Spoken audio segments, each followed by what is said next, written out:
आज आपण बनवणार आहोत इडली।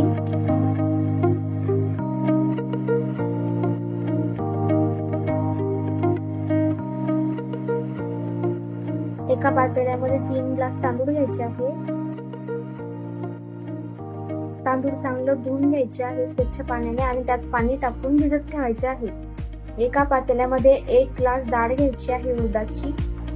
उडदाची डाळ स्वच्छ धुवून त्यामध्ये पाणी टाकून ती पण भिजायला ठेवायची आहे। याला व्यवस्थित 12 तास भिजवून घालायचे आहे। 12 तास भिजल्यानंतर ती डाळ मिक्सरला दळून घ्यायची।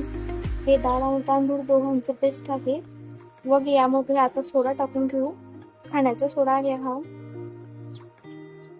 आता यात मीठ घालणार आहोत, चवीनुसार मीठ टाकायचं आहे।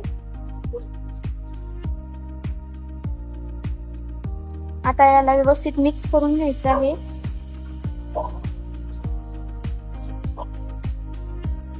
हे व्यवस्थित मिक्स झालाय। आता याला झाकण ठेवून अजून 12 तास राहू द्यायचं आहे।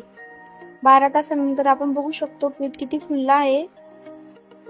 हे पीठ मस्त फुगून आलं आहे वरती। त्याच्यानंतर याला चांगल्या प्रकारे मिक्स करून घ्यायचं आहे।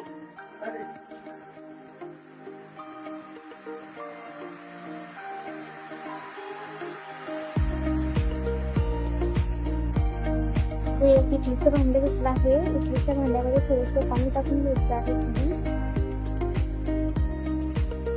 इडलीचे छोटे छोटे भांडे घेतले आहे। यांना तेल लावून घ्यायचं आहे। याला व्यवस्थित तेल लावल्यानंतर यामध्ये इडलीचं बॅटर टाकायचं आहे। यामुळे इडल्या भांड्याला चिटकत नाही आणि सहज फुगतात।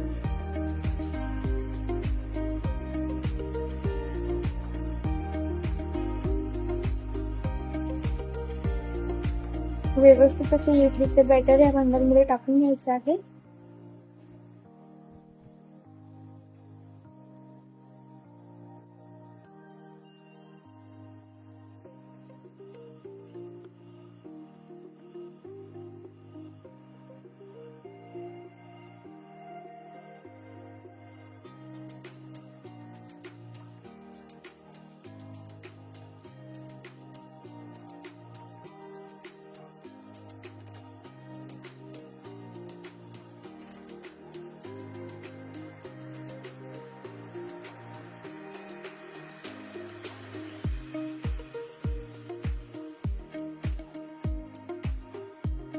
याचप्रमाणे आपल्याला सगळ्या भांड्यांमध्ये इडलीचे बॅटर टाकून झाकण लावून भांडं गॅसवर ठेवायचं आहे।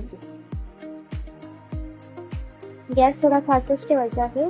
नंतर आपण चटणी बनवून घेऊ। चटणी बनवण्यासाठी भाजलेले शेंगदाणे, लसूण, मिरची आणि मीठ टाकून घेतलं आहे। थोडंसं जिरं टाकून घेतलं आहे। याला आता बारीक मिक्सरला दळून घेऊ। थोडं पाणी टाकलं आहे।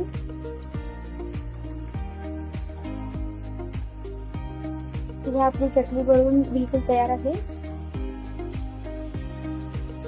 आता इडल्या पण झालेलाच आहे। तर आपण इडलीचं भांडं खाली उतरवून घेणार आहोत।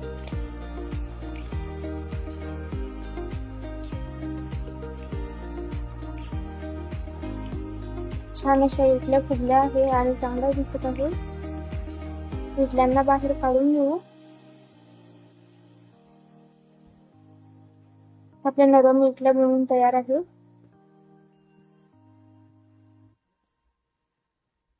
सर्व इडल्या व्यवस्थित भांड्यांमधून बाहेर काढून घेऊ।